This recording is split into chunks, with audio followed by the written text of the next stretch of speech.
In today's tutorial, I will show you how to remove a watermark from any image, step by step. First, click on Effects, then go to Adjust, and select Sample/Target Balance. Now, a dialog box will open. From here, select High Range, and using the Color Eyedropper tool, click on the watermark color. After that, adjust this color using the controls. You will notice that the watermark disappears. However, the area where the watermark was may look slightly faded.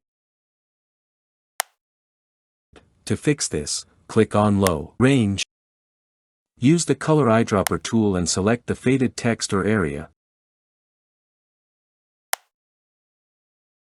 Now adjust this color carefully. You will see that the text becomes clear and dark again. By using this method, you can easily remove watermarks from any image. Thank you very much for watching. If you found this video helpful, please subscribe to the channel, and don't forget to like the video.